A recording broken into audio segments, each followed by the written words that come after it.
വിട്ടുകള അല്ലെങ്കിൽ വട്ടുപിടിക്കും. സ്നേഹമുള്ള DCL കൂട്ടുകാരെ, ഒരിക്കൽ 4-5 ഈച്ചകൾ ഒത്തുകൂടി കാട്ടിലെ രാജാവായ സിംഹത്തെ ശല്യപ്പെടുത്താൻ തീരുമാനിച്ചു.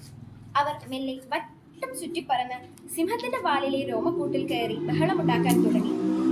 സിംഹത്തിന് ദേഷ്യം വന്നു. സിംഹം വാൽ ചുറ്റി വാൽ കൊണ്ട് തന്റെ പുറത്തടിച്ചും ഈച്ചകളെ ഒഴിപ്പിച്ചു. അല്പം കഴിഞ്ഞ് അവ പിന്നെയും വന്നു മൂളിപ്പറന്ന് ശല്യപ്പെടുത്തി. അപ്പോൾ സിംഹം എടുത്തുചാടി പ്രതികരിക്കാതെ ശാന്തമായി ചിന്തിച്ചു. തനിക്ക് 2 മാർഗങ്ങൾ ഉണ്ട്.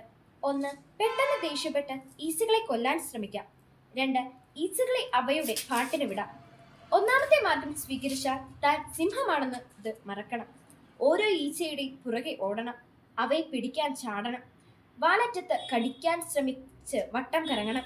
ചുരുക്കത്തിൽ കാട്ടിലെ രാജാവായ താൻ നിലമറന്ന് കുളവി കുത്തിയ കൊരങ്ങനെ പോലെ കോമാളി വേഷം കെട്ടണം, ഗോഷ്ഠികൾ കാട്ടണം.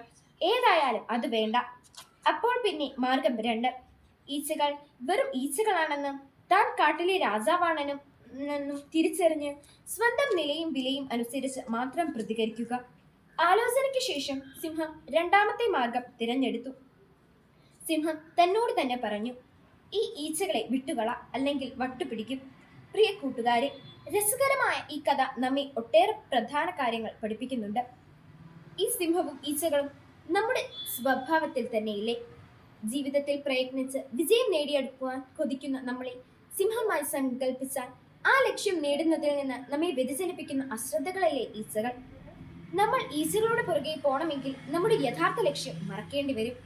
പ്രയത്നം ഇടയ്ക്ക് നിർത്തേണ്ടിയും വരും. സിംഹം മടി പിടിച്ചു കിടന്നാൽ മാത്രമേ ഈ ഈച്ചകൾ ശല്യപ്പെടുത്തുന്നുള്ളൂ. സിംഹം നിരന്തരം കർമ്മനിരതനായാൽ ഈച്ചകൾക്ക് അടുക്കാനാവില്ല.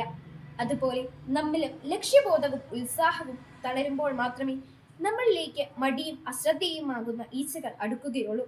വഴിതെറ്റിക്കുന്ന, ശ്രദ്ധ മാറ്റിക്കളയുന്ന എല്ലാവരും എല്ലാ കാര്യങ്ങളും ഈച്ചകളെ പോലെയാണ് എന്നോർക്കണം. You are a born winner എന്ന നവീൻ കെ ചൗധരിയാണ് വിജയിക്കാൻ ആഗ്രഹിക്കുന്ന സിംഹം ഈച്ചകളെ ഭയപ്പെടാറില്ല എന്ന പ്രശസ്ത വാക്യം അവതരിപ്പിക്കുന്നത്. ഈച്ചകൾ ഇനിയും വന്നേക്കാം. നമ്മുടെ ശ്രദ്ധയും ഏകാഗ്രതയും വഴിതെറ്റിച്ചു വിടാൻ പഠിച്ച പണി 18 പയറ്റിയേക്കാം. എന്നാൽ സദാ പ്രവർത്തന നിരതമായ ചേതനയോടെ നമ്മുടെ മഹാസ്വപ്നങ്ങളെ ഉണർത്തി നിർത്തിയാൽ, നമ്മുടെ ജീവിത ലക്ഷ്യം മാത്രം മുന്നിൽ കണ്ട് നീങ്ങിയാൽ ഈച്ചകളുടെ വഴിക്ക് പോകും. നമ്മൾ വിജയമധുരം നുകരുകയും ചെയ്യും. എന്താ കൂട്ടുകാരെ, ഒന്നുണർന്നാലോ? ആശംസകളോടെ സ്വന്തം കൊച്ചേട്ടൻ.